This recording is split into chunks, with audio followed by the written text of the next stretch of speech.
সুজিত বসুকে তাড়াতাড়ি ব্যাগ গোছানোর পরামর্শ দিয়েছিলেন শুভেন্দু অধিকারী।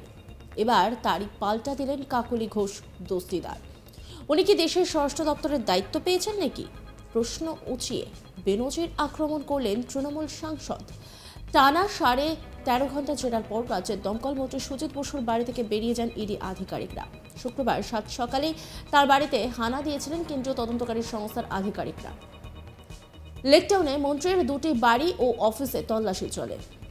কেন্দ্রীয় বাহিনীর জওয়ানদের দিয়ে এলাকা ঘিরে চলে অভিযান।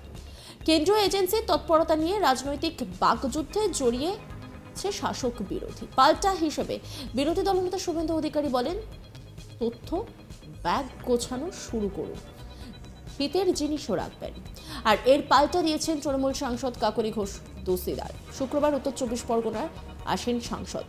সেখানে সাংবাদিকদের মুখোমুখি হয়ে শুভেন্দু ব্যাগ গোছানোর পাল্টা দিয়ে বলেন, উনি কেন্দ্রীয় সরকারের স্বরাষ্ট্র দপ্তরের দায়িত্ব পেয়েছেন কিনা আমার জানা নেই।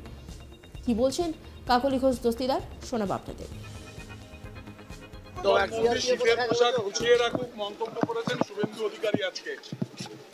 কার শীতের পোশাক? দমকল মন্ত্রী ইডি গেছে বাড়িতে, শীতের পোশাক উনি কি স্বরাষ্ট্র দপ্তরের দায়িত্ব পেয়েছেন কিনা কেন্দ্রীয় সরকারে আমার জানা নেই। একই সঙ্গে দেগঙ্গায় শুভেন্দু অধিকারী নারায়ণ গোস্বামীকে নিয়ে নথি প্রসঙ্গে বলেন, ওনার কাছে নথি থাকলো কি করে সেটাই তো প্রশ্ন। একটা দেশের আইন আছে, একটা সরকার আছে, দেশের এজেন্সিগুলো স্বরাষ্ট্র দপ্তরের অধীনে। উনি কবে দেশের স্বরাষ্ট্রমন্ত্রী হয়েছেন আমার জানা নেই। এই মন্তব্য করছেন কাকলি ঘোষ দস্তিদার। কি বলছেন তিনি, শোনাবো আপনাদের। শুভেন্দু অধিকারী দেগঙ্গায় বলেছেন নারায়ণ গোস্বামী বেশি লাফাঝাফা না করুন, তার কাছে নথি আছে, কি বলবেন? ওনার কাছে নথি থাকলো কি করে সেটাই তো প্রশ্ন, তাই না? প্রশ্ন হচ্ছে যে একটা দেশে আইন আছে, দেশে সরকার আছে, এজেন্সিগুলো স্বরাষ্ট্র দপ্তরের অধীনে। উনি কবে দেশের স্বরাষ্ট্রমন্ত্রী হয়েছেন আমার জানা নেই। শুক্রবার সুজিত বসুর বাড়িতে ইডি যাওয়া প্রসঙ্গে শুভেন্দু বলেছিলেন, সুজিত বসুর 2 শ্যালকের 2 স্ত্রী কামারহাটি পুরসভায় চাকরি পেয়েছে। এরা প্রত্যেকে যুক্ত। 70টা পুরসভার চেয়ারম্যান ও তৃণমূল নেতারা যুক্ত রয়েছে। ব্যাগ গোছানো শুরু করুন, সঙ্গে শীতের জিনিসও রাখবেন।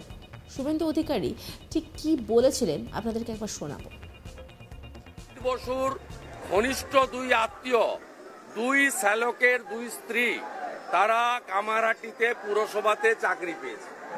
স্বাভাবিকভাবে এরা প্রত্যেকে যুক্ত, অপর্ণা নিয়োগী যুক্ত। 70টা পুরসভার চেয়ারম্যান এবং তৃণমূলের নেতারা যুক্ত। ব্যাগ গোছানো শুরু করুন, সঙ্গে শীতের জিনিসও রাখবেন।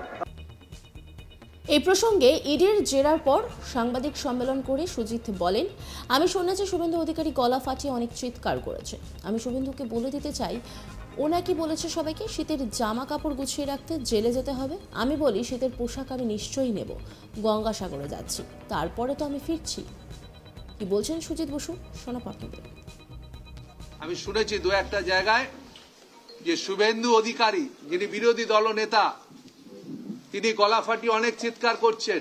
আমি শুভেন্দুকে আজকে এই জায়গা থেকে বলে দিতে চাই, ও নাকি বলেছে সবাইকার জামা কাপড় গুছিয়ে রাখুন, শীতের পোশাক, জেলে যেতে হবে। আমি বলি শীতের পোশাক আমি নিশ্চয়ই কালকে নেবো, কালকে গঙ্গাসাগরে যাচ্ছি 4 দিনের জন্য, ঠান্ডা আছে, আমাকে নিয়ে যেতে হবে, কিন্তু তারপরে আমি তো ফিরছি।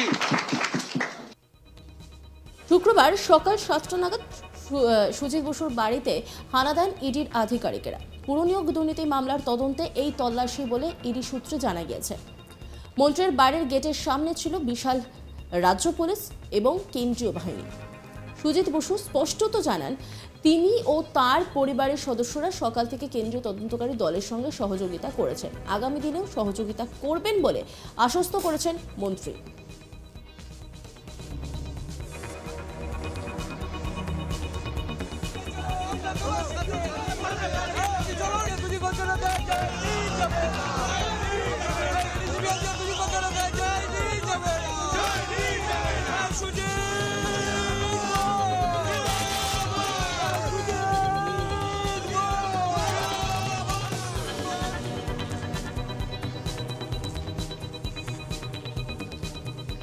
সুজিত বসুকে তাড়াতাড়ি ব্যাগ গোছানোর পরামর্শ দিয়েছিলেন শুভেন্দু অধিকারী। এবার তারই পাল্টা দিলেন কাকলি ঘোষ দস্তিদার। উনি কি দেশের স্বরাষ্ট্র দপ্তরের দায়িত্ব পেয়েছেন নাকি? প্রশ্ন উঠিয়ে বেনজির আক্রমণ করলেন তৃণমূল সাংসদ। টানা 13.5 ঘন্টা জেরার পর রাজ্যের দমকল মন্ত্রী সুজিত বসুর বাড়ি থেকে বেরিয়ে যান ইডি আধিকারিকরা। শুক্রবার 7 সকালেই তাঁর বাড়িতে হানা দিয়েছিলেন কেন্দ্রীয় তদন্তকারী সংস্থার আধিকারিকরা। লেকটাউনে মন্ত্রীর 2টি বাড়ি ও অফিসে তল্লাশি চলে। কেন্দ্রীয় বাহিনীর জওয়ানদের দিয়ে এলাকা ঘিরে চলে অভিযান। কেন্দ্রীয় এজেন্সির তৎপরতা নিয়ে রাজনৈতিক বাকযুদ্ধে জড়িয়ে শাসক দল এবং তার সঙ্গে বিরোধী দল। পাল্টা হিসেবে বিরোধী দলনেতা শুভেন্দু অধিকারী বলেন, তথ্য ব্যাগ গোছানো শুরু করুন, শীতের জিনিসও রাখবেন। আর এর পাল্টা দিয়েছেন তৃণমূল সাংসদ কাকলি ঘোষ দস্তিদার। শুক্রবার উত্তর 24 পরগনায় আসেন সাংসদ। সেখানে সাংবাদিকদের মুখোমুখি হয়ে শুভেন্দু ব্যাগ গোছানোর পাল্টা বলেন, উনি কেন্দ্রীয় সরকারের স্বরাষ্ট্র দপ্তরের দায়িত্ব পেয়েছেন কিনা আমার জানা নেই। কি বলছেন তিনি, শোনাব আপনাদের। শীতের পোশাক গুছিয়ে রাখুক মন্তব্য করেছেন শুভেন্দু অধিকারী আজকে। কার শীতের পোশাক? দমকল মন্ত্রী ইডি গেছে বাড়িতে, শীতের পোশাক গুছিয়ে রাখুক। উনি কি স্বরাষ্ট্র দপ্তরের দায়িত্ব পেয়েছেন কিনা কেন্দ্রীয় সরকারে আমার জানা নেই। শীতের পোশাক গুছিয়ে একই সঙ্গে দেগঙ্গা শুভেন্দু অধিকারী নারায়ণ গোস্বামীকে নিয়ে নথি প্রসঙ্গে বলেন, ওনার কাছে নথি থাকলো কি করে সেটাই তো প্রশ্ন। একটা দেশের আইন আছে, একটা সরকার আছে, দেশের এজেন্সিগুলো স্বরাষ্ট্র দপ্তরের অধীনে। উনি কবে দেশের স্বরাষ্ট্রমন্ত্রী হয়েছেন এটা আমার জানা নেই। এই মন্তব্য করছেন কাকলি ঘোষ দস্তিদার। কি বলছেন তিনি, শোনাব আপনাদের। পাশাপাশি শুভেন্দু অধিকারী দিগঙ্গায় বলেছেন নারায়ণ গোস্বামী বেশি লাফাঝাপা না করুক, তার কাছে নথি আছে, কি বলবেন? ওনার কাছে নথি থাকলো কি করে সেটাই তো প্রশ্ন, তাই না? প্রশ্ন হচ্ছে যে একটা দেশে আইন আছে, দেশে সরকার আছে, এজেন্সিগুলো স্বরাষ্ট্র দপ্তরের অধীনে। উনি কবে দেশের স্বরাষ্ট্রমন্ত্রী হয়েছেন আমার জানা নেই। শুক্রবার সুজিত বসুর বাড়িতে ইডি যাওয়া প্রসঙ্গে শুভেন্দু বলেছিলেন, সুজিত বসুর 2 শ্যালকের 2 স্ত্রী কামারহাটি পুরসভায় চাকরি পেয়েছে। এরা প্রত্যেকে যুক্ত 17টা পুরসভা চেয়ারম্যান ও তৃণমূল নেতারা যুক্ত। ব্যাগ গোছানো শুরু করুন, সঙ্গে শীতের জিনিসও রাখবেন। শুভেন্দু অধিকারী ঠিক কি বলেছিলেন শোনাবো আপনাদের। বসুর ঘনিষ্ঠ 2 আত্মীয়, 2 শ্যালকের 2 স্ত্রী, তারা কামারহাটিতে পুরসভাতে চাকরি পেয়েছে।